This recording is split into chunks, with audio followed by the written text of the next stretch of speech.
Welcome to Mountain Strong. This week we are at Earthquake Park, and I just had to change the location from the last couple of videos because the sun is starting to come out, and just happened to see a really beautiful scene unfolding on the other side of the road. That is a road right there, and there probably will be some cars driving past, but at the same time I hope you can appreciate how beautiful this time of year is and how God makes everything beautiful in its time. Today we are having a look at the 7th Psalm, and so let's go ahead and read that psalm together. O Lord my God, in you do I take refuge. Save me from all my pursuers and deliver me, lest like a lion they tear my soul apart, rending it in pieces with none to deliver. O Lord my God, if I have done this, if there is wrong in my hands, if I have repaid my friend with evil or plundered my enemy without cause, let the enemy pursue my soul and overtake it. Let him trample my life to the ground and lay my glory in the dust. Arise, O Lord, in your anger. Lift yourself up against the fury of my enemies. Awake for me. You have appointed a judgment. Let the assembly of the peoples be gathered about you. Over it, return on high. The Lord judges the peoples. Judge me, O Lord, according to my righteousness and according to the integrity that is in me. O let the evil of the wicked come to an end, and may you establish the righteous. You test the minds and hearts, O righteous God. My shield is with God, who saves the upright in heart. God is a righteous judge, and a God who feels indignation every day. If a man does not repent, God will whet his sword. He has bent and readied his bow. He has prepared for him his deadly weapons, making his arrows fiery shafts. Behold, the wicked man conceives evil, and is pregnant with mischief, and gives birth to lies. He makes a pit, digging it out, and falls into the hole that he has made. His mischief returns upon his head, and on his own skull violence descends. I will give it to the Lord, the thanks due to his righteousness, and I will sing praise to the name of the Lord Most High. The background of this psalm appears to be a time when the psalmist was falsely accused.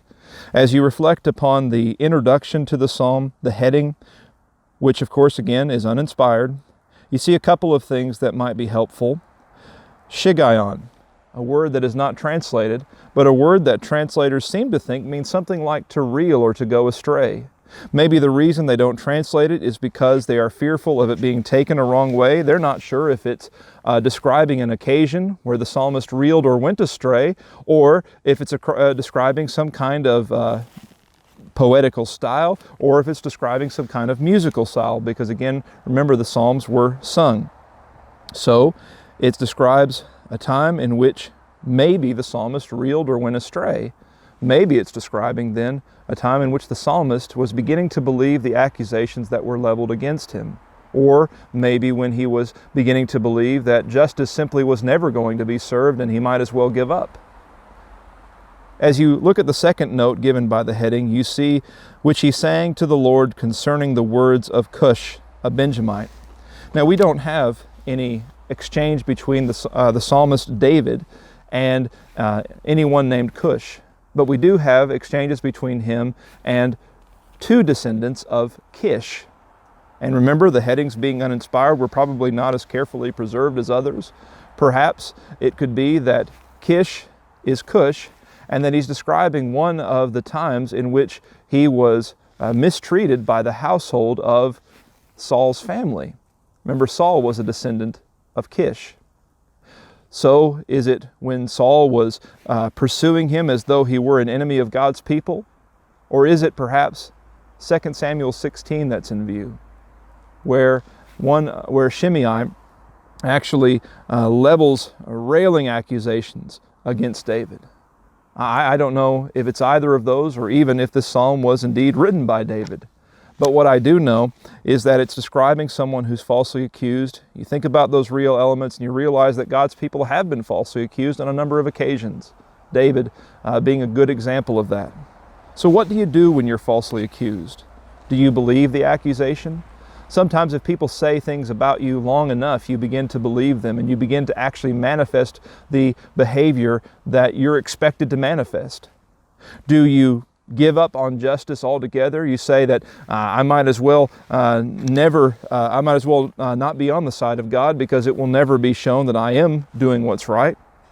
Or do you evaluate the accusation and do you commit justice to God?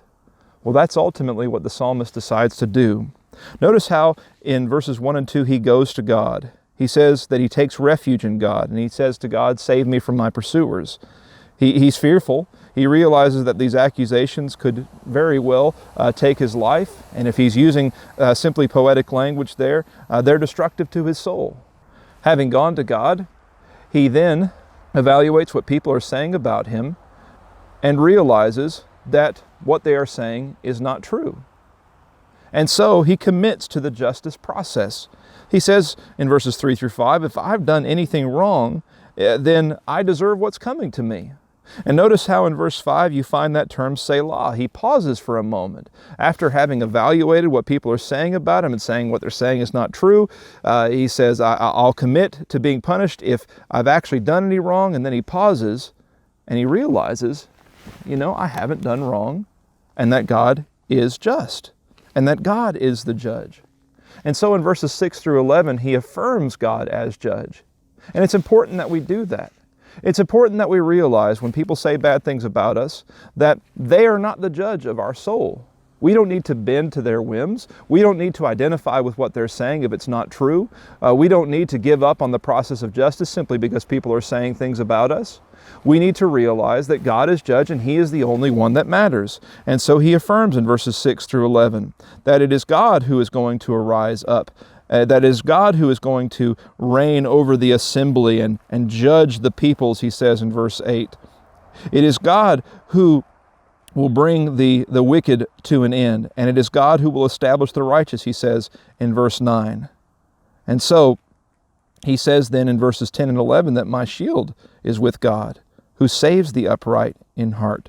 God is a righteous judge and a God who feels indignation every day. God hates it when wrong is done. God hates it when the innocent are accused, because that's just as wrong as anything else.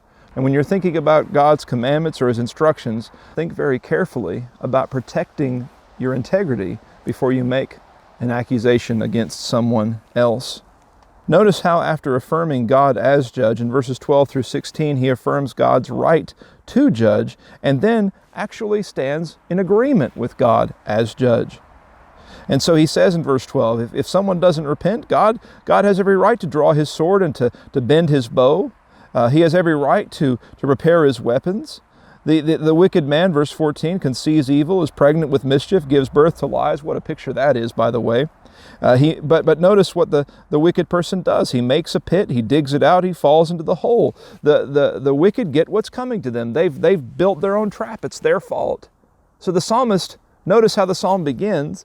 He was accused, and he's feeling difficulty with this. He's saying, God save me. He's saying, God deliver me. They're tearing my soul apart. But he evaluates it. He realizes that God is the judge and not them. And then he realizes that the wicked are going to get what's coming to him, even those who are making accusations against him. What a wonderful response in faith. He closes in verse 17 by saying, I will give to the Lord thanks due to His righteousness, and I will sing praise to the name of the Lord Most High. All praise be to the righteous judge of all the earth, as Abraham said, who will do right. As I think about this psalm, I think about two things. I realize that Jesus is the judge of mankind. 2 Corinthians chapter 5 and verse 10 says that we will all have to appear before the judgment seat of Christ. But as I think about that reality, I'm challenged by the words of Paul in his first epistle to the Corinthians. In 1 Corinthians chapter 6 and verse 2, he says, don't you know that the saints will judge the world? And when I think about that, I also think about this psalm, because the psalmist stands first as the accused, but then he stands with the judge. That really is a picture of all of us, We stood with the accused. Maybe there were things that could be said about us, but covered by the blood of Christ on the side of the righteous judge, we have no longer any need to fear what anyone will say about us, whether human or Satan. We have no reason to fear what people will say about us, and we can be confident that God will do right. We can be confident that the wicked have dug their pit, they're going to fall in it, and we can be confident in the righteous judge. May God bless you.